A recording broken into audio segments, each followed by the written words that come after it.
पीतांबर के कपड़े, राधा नाम का जप और दिन रात महिमा बताने वाले प्रेमानंद जी महाराज, जो अपने आप में चमत्कार हैं। रात 2 बजे जब वो आश्रम से परिक्रमा के लिए निकलते हैं तो ये भीड़ उनका ऐसे स्वागत करती है जैसे कोई भगवान प्रकट हो गए हों। क्या छोटा, क्या बड़ा और क्या बुजुर्ग, हर कोई प्रेमानंद जी महाराज के दर्शन के लिए रात 2 बजे से ही उनके परिक्रमा मार्ग में खड़े हो जाते हैं। चाहे देवकी नंदन हो या फिर विराट कोहली, सब घुटनों में बैठकर बाबा का आशीर्वाद लेते हैं। कहते हैं जो भक्त इनके सत्संग को मन लगाकर सुन लेता है उन्हें अवश्य ही राधा रानी की कृपा प्राप्त हो जाती है। बाबा कहते हैं भगवान को आना ही पड़ता है, बस भक्त को बुलाने का तरीका आना चाहिए। लेकिन क्या आप जानते हैं कि कैसे एक 13 साल का लड़का अनिरुद्ध पांडे से प्रेमानंद महाराज बन गए? कहानी शुरू होती है उत्तर प्रदेश के कानपुर के छोटे से गांव सरसोल से, जहां इनका जन्म हुआ था।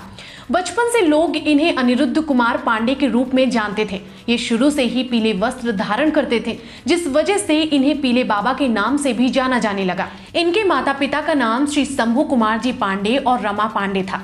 प्रेमानंद जी को शुरू से ही अध्यात्म से काफी लगाव था। इसका एक कारण ये भी था कि इनके पिताजी और दादाजी सन्यासी थे। शुरू से ही इन्हें गंगा नदी के किनारे बैठने का बेहद शौक था। अध्यात्म से लगाव के कारण प्रेमानंद जी महाराज ने बेहद कम उम्र से ही हनुमान चालीसा पढ़ना शुरू कर दिया था। प्रेमानंद जी महाराज ज्यादा पढ़े लिखे तो नहीं हैं। जब प्रेमानंद जी महाराज 5वीं कक्षा में थे, जिस समय बच्चे खेलकूद करते थे, उस समय इन्होंने गीता श्री शुक सागर पढ़ना शुरू कर दिया था।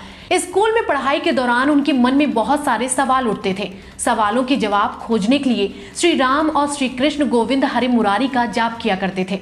इनका मन शुरू से ही भगवान को ढूंढने के लिए बोलता था।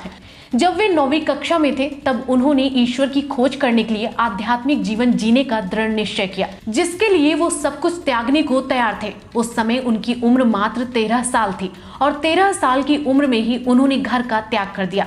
संन्यास में प्रवेश करने के बाद प्रेमानंद महाराज जी ने अपना शुरुआती तपोस्थली वाराणसी को चुना। उनका पहली बार नाम बदला गया और नाम पड़ा आनंद स्वरूप ब्रह्मचारी। यहाँ तक आते आते उनके मन में भगवान को खोजने की बेचैनी काफी बढ़ गई थी। अब वे अपना ज्यादा समय अकेले में बिताना पसंद करने लगे।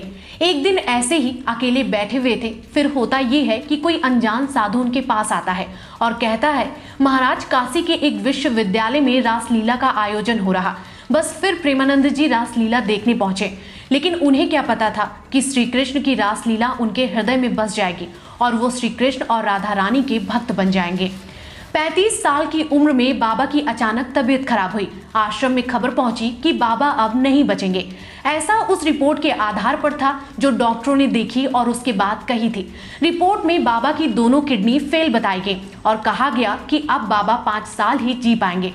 प्रेमानंद जी महाराज कहते हैं जब डॉक्टरों ने ऐसा कहा तो उन्होंने सोचा 5 साल है, भगवान की पूजा करते करते मौत मंजूर होगी।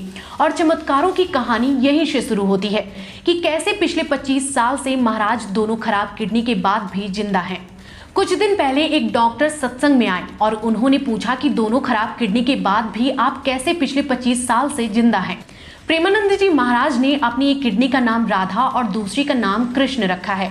कहते हैं बाबा को ना किसी का परिचय पता है और ना किसी का इतिहास, कौन बड़ा कौन छोटा, बाबा के लिए सब एक समान। दावा किया जाता है कि ना वो चढ़ावा लेते हैं और ना किसी की मदद लेते हैं। प्रेमानंद जी महाराज का ये स्वरूप युवाओं को काफी प्रेरित करता है।